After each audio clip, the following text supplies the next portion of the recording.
Dear researchers, आज के हम इस वीडियो में रिग्रेशन एनालिसिस परफॉर्म करना सीखेंगे। और पहले हम देखेंगे सिंपल रिग्रेशन एनालिसिस कैसे परफॉर्म किया जाता है, और उसके बाद फिर हम देखेंगे कि मल्टीपल रिग्रेशन एनालिसिस जो वो कैसे परफॉर्म करते हैं। तो रिग्रेशन एनालिसिस परफॉर्म करने के लिए आप जाएंगे एनालाइज में। हमारे पास ऑप्शन अवेलेबल है रिग्रेशन, और रिग्रेशन में हम जाएंगे लीनियर रिग्रेशन में। यहाँ पर हमारे सारे वेरिएबल्स अवेलेबल है। रिग्रेशन में आपने इस चीज़ का ख्याल रखना है कि आपने इंडिविजुअल आइटम्स को पुट नहीं करना, बल्कि आपने सिर्फ जो कंप्यूटेड वेरिएबल्स हैं जो 5 पॉइंट लिकर्ट स्केल के थे उनको आप यहाँ पर पुट करेंगे। यहाँ पर आप देखेंगे हमारे पास डिफरेंट ऑप्शंस अवेलेबल हैं। पहले मैं थोड़ा सा एक्सप्लेन कर देता हूँ रिग्रेशन में क्या कुछ इंक्लूड होता है और कौन सी ऑप्शन है जिनको हमें यूज़ करना पड़ता है। रिग्रेशन का बेसिक पर्पस जो होता है उसका ये होता है कि हम ये देखना चाहते हैं कि हमारे इंडिपेंडेंट वेरिएबल का डिपेंडेंट वेरिएबल पे कितना इम्पैक्ट है। इससे प्रीवियस वीडियोस में हमने कोई कभी भी डिपेंडेंट इंडिपेंडेंट की बात नहीं की, क्योंकि वहाँ पर हमारा जो पर्पस होता था वो डिपेंडेंट इंडिपेंडेंट का रिलेशनशिप नहीं करना होता था। जैसे कोरिलेशन है तो उसमें जस्ट वेरिएबल के दरमियान रिलेशनशिप देखा जाता है, वहाँ पर डिपेंडेंट इंडिपेंडेंट कोई भी नहीं होता। हम सब वेरिएबल्स को एक ही बार जो पुट कर देते हैं। लेकिन रिग्रेशन में हमारा जो पर्पस होता है वो ये होता है कि we want to check the impact of one variable on another.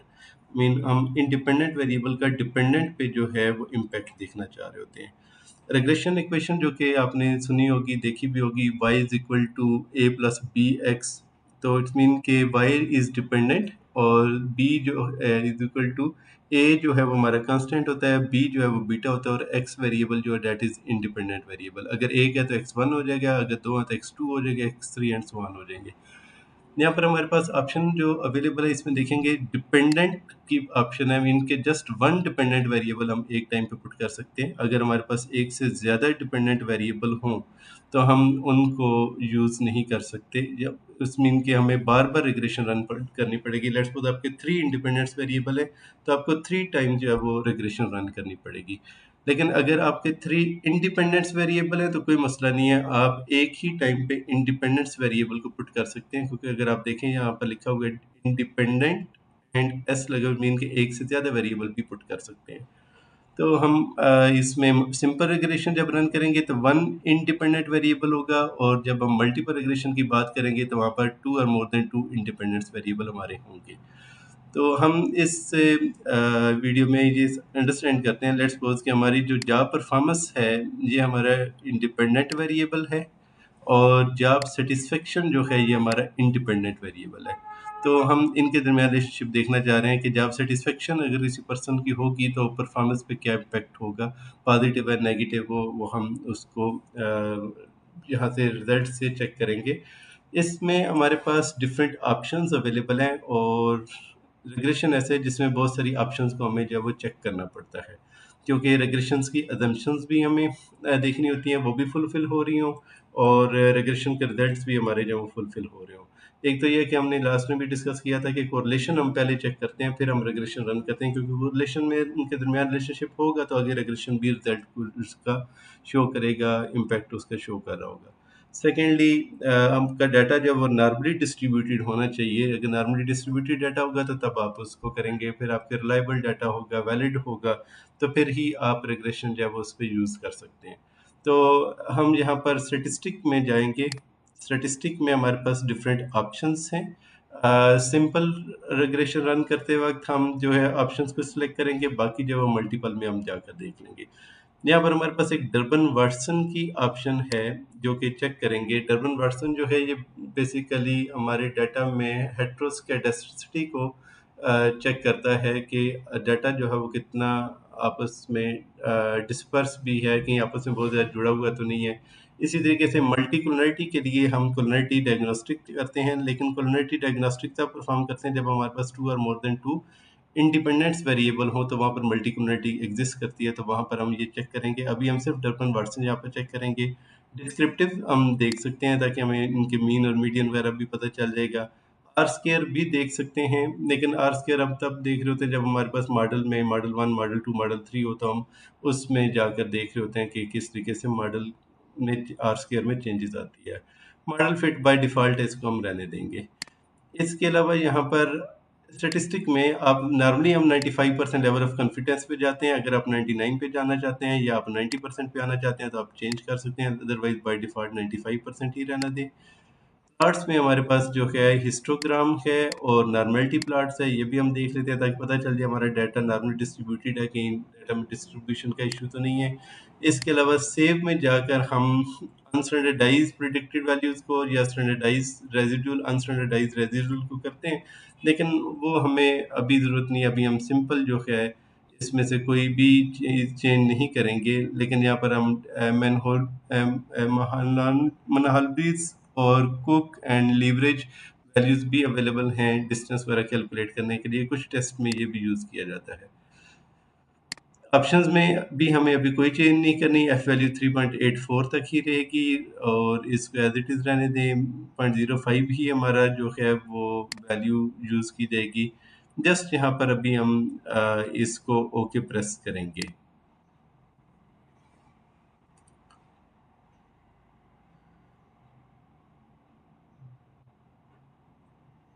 System जो है वो कैलकुलेट करेगा रिग्रेशंस को, थोड़ा सा टाइम समटाइम लगता है, और जो ही आपके पास आउटपुट आती है तो उस आउटपुट से हमारे पास जो टेबल्स होंगे उनको हम एक्सप्लेन करेंगे।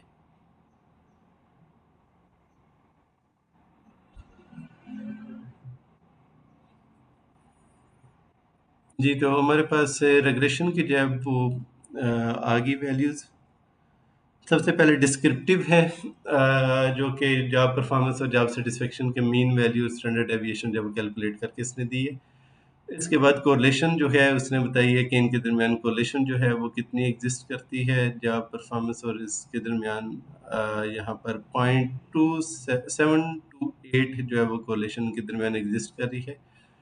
खैर, हमारे पास जो रिग्रेशन के टेबल्स हैं वो हम यहाँ से मॉडल समरी से जो है वो स्टार्ट करते हैं। सबसे पहला जो है वो हमारे पास ये टेबल आ रहा होता है। इस टेबल को अंडरस्टैंड करना है कि इस टेबल में क्या कुछ है और इनको हम कैसे इंटरप्रेट करते हैं। सबसे पहले मॉडल समरी में आर है। R basically this is the correlation जो कि आपके इंडिपेंडेंट वेरिएबल और डिपेंडेंट वेरिएबल में एग्जिस्ट करती है। अगर वन वेरिएबल होगा इंडिपेंडेंट तो जो कोरिलेशन के टेबल की वैल्यू में आपकी वैल्यू होगी वो यहाँ पर आ रही होगी। लेकिन अगर एक से ज़्यादा आपके इंडिपेंडेंट्स वेरिएबल हैं तो उन सब इंडिपेंडेंट्स वेरिएबल को कंबाइन करके रिग्रेशन जो है ना मीडिएशन आपका जो डिपेंडेंट वेरिएबल है उसके साथ ये बताएगा कि इतनी वैल्यू जो है उसकी बनती है रिलेशनशिप की। आर जो है ये हमारे कोरिलेशन है और इसकी वैल्यू वही +-1 के दरमियान जो फॉल कर रही होती है। आर स्केयर जो है ये हमारे पास इसी आर का हम स्केयर लेते हैं तो वो वैल्यू आ जाती है, यानी 0.728 का स्केयर लेंगे तो आपके पास 0.530 आएगा। आर स्केयर जो है इसको हम कहते हैं कोफिशिएंट ऑफ डिटर्मिनेशन है। ये ओवरऑल बताता है कि हमारा मॉडल जो है वो कितना फिट है। ये भी नियर टू 1 जितना होता है उतना अच्छा कंसिडर किया जाता है। और इसी के साथ एडजस्टेड आर स्केयर है कि अगर इस आर में कुछ एरर दें तो उन एरर्स को रिमूव करके जो बाकी वैल्यू बचती है वो कितनी है, तो एडजस्टेड आर स्केयर के नियरेस्ट होनी चाहिए। तो आर स्केयर और एडजस्टेड आर स्केयर में बहुत ज़्यादा डिफरेंस नहीं होना चाहिए। अगर बहुत ज़्यादा डिफरेंस हो तो उस सिचुएशन में हम फिर देखते हैं कि मॉडल भी हमारा सिग्निफिकेंट नहीं होगा। इसके बाद स्टैंडर्ड एरर ऑफ एस्टिमेट है, इसको ज़रूरत नहीं है। बस स्टैंडर्ड एरर बहुत हाई नहीं होना चाहिए, मोस्टली पॉइंट्स में ही रहता है। और डर्बन वाटसन है जो कि देखा जाता है कि कहीं डाटा में बहुत ज़्यादा डिस्टर्बेंस जो है ना हेटेरोस्केडेस्टिसिटी तो नहीं है। इसकी जो डर्बन वाटसन की वैल्यू होती है वो नॉर्मली 0 to 4 होती है।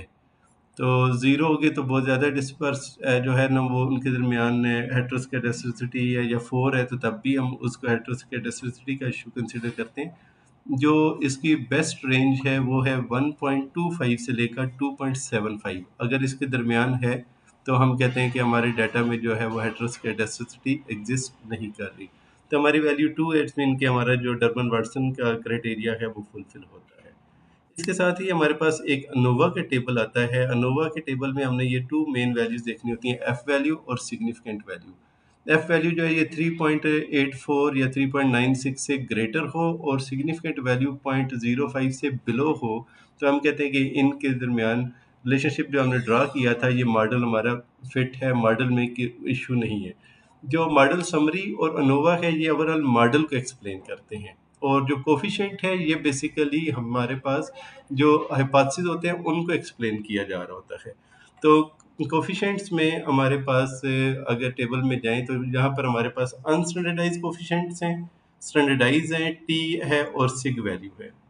सॉरी, और इनको थोड़ा सा बता दें, अनस्टैंडर्डाइज कोफिशिएंट जब भी हम रिपोर्ट कर रहे होते हैं तो इसमें बीटा के साथ स्टैंडर्ड एरर को भी कोड किया जा रहा होता है। जब हम जस्ट स्टैंडर्डाइज कोफिशिएंट की बात करते हैं तो उसमें हमें बीटा कोड कर रहे होते हैं, स्टैंडर्ड एरर हमारे पास कोड नहीं हो रहे होते। फिर इसके बाद टी वैल्यू है जो कि टी टेस्ट की वैल्यू होती है, और इसकी रेंज है 1.96 प्लस माइनस, इससे ज़्यादा होनी चाहिए, और सिग्निफिकेंट वैल्यू जो है सिग वैल्यू पी वैल्यू 0.05 से बिलो होनी चाहिए। तो यहाँ पर हमारे पास कोफिशिएंट के टेबल में दो चीज़ें आई हैं, एक कांस्टेंट जो कि हमने कहा था कि जब हम रिग्रेशन इक्वेशन रन करते हैं तो उसमें y is equal to a plus b x, तो ये a है कांस्टेंट, और job satisfaction is the b x जो कि इंडिपेंडेंट वेरिएबल हमारा है। कांस्टेंट का होना ज़रूरी है क्योंकि इसकी मैं एक एग्जांपल आपको देता हूँ। जैसे कि हम देखते हैं कि एडवर्टाइजमेंट और सेल्स, एडवर्टाइजमेंट जितनी हम करते हैं हमारी सेल्स भी उसी हिसाब से इंक्रीज होती हैं। लेकिन क्या सिर्फ एडवर्टाइजमेंट ही एक फैक्टर है जिसकी वजह से सेल्स होती हैं? No, there are many other factors जो कि आपकी सेल्स को इंक्रीज करते हैं। तो आप फिर अदर फैक्टर्स को जो है वो कांस्टेंट कंसिडर करते हैं कि अगर एडवर्टाइजमेंट नहीं भी करते तो फिर भी तो आपकी सेल्स हो रही होती हैं, वो जितनी सेल्स हो रही होती हैं उनको हम कांस्टेंट कहते हैं। तो जॉब सेटिस्फेक्शन की वजह से परफॉर्मेंस पे इफेक्ट नहीं होता बल्कि अदर फैक्टर्स भी होते हैं। तो सिर्फ जॉब सेटिस्फेक्शन का क्या है, बीटा वो यहाँ पर शो कर रहा था, और अदर फैक्टर्स का बीटा भी हमारा शो कर रहा होता है। जॉब सेटिस्फेक्शन का बीटा शो कर रहा है 0.709। इसको जब हम इंटरप्रेट करते हैं तो हम ये कहते हैं कि अगर हम जॉब सेटिस्फेक्शन और जॉब परफॉर्मेंस के रिलेशनशिप को देखें, इम्पैक्ट को देखें, तो अगर जॉब सेटिस्फेक्शन में 1 यूनिट इंक्रीज करेंगे तो उसकी वजह से जॉब परफॉर्मेंस में 0.79 यूनिट जब इंक्रीज होगी, यानी जॉब सेटिस्फेक्शन जो है वो पॉजिटिवली जॉब परफॉर्मेंस के साथ रिलेशनशिप हो रहा है। यहाँ बीटा जो पॉजिटिव है, समटाइम बीटा हमारे पास नेगेटिव भी होता है, वो माइनस में होता है, उसको हम जो है माइनस रिलेशनशिप कंसिडर करते हैं। बीटा जो है अगर हम स्टैंडर्डाइज की बात करेंगे तो इसमें जो है ये एडजस्ट होने के बाद हमारे पास बीटा आ जाता है। टी वैल्यू जो है इसकी वैल्यू प्लस माइनस 1.96 से ग्रेटर होगी और पी वैल्यू 0.05 से बिलो होगी, तो आप कहेंगे कि इनके दरमियान सिग्निफिकेंट रिलेशनशिप है। तो हम कह सकते हैं कि job satisfaction has a positive and significant impact on job performance, क्योंकि इनके दरमियान जो रिलेशनशिप है पॉजिटिव पी बीटा है, और टी वैल्यू और पी वैल्यू जो है ये दोनों सिग्निफिकेंट हैं। इसके साथ ही हम जो है यहाँ पर देख लेते हैं चार्ट। चार्ट में हमारे पास ये नॉर्मली डिस्ट्रीब्यूटेड डाटा है, जीरो से प्लस माइनस दोनों साइड पे तकरीबन ऑलमोस्ट इक्वली डिस्ट्रीब्यूटेड डाटा है, बहुत ज़्यादा डिस्टर्बेंस नहीं है, हम नॉर्मली कहते हैं। और जो हमारे पास ये बेस लाइन है, रिग्रेशन लाइन, इसके साथ ही हमारे जो वैल्यूज़ हैं, डॉटेड लाइन्स हैं, पॉइंट्स हैं, ये सारे के सारे इसके करीब करीब हैं। अगर बहुत ज़्यादा डिफरेंस हो या अप साइड पे ज़्यादा ब्लो कम हो तो हम कहते हैं कि नॉर्मली डिस्ट्रीब्यूटेड डाटा हमारा नहीं है। तो रिग्रेशन में हम इन पॉइंट्स को एनालाइज कर रहे होते हैं जब सिंपल रिग्रेशन रन करते हैं। इसके बाद मैं आपको मल्टीपल रिग्रेशन भी रन करके दिखाता हूँ। अगर कोई आपका पॉइंट हो तो आप ज़रूर कमेंट में मेंशन करें, मैं उसका रिस्पांस दे दूँगा।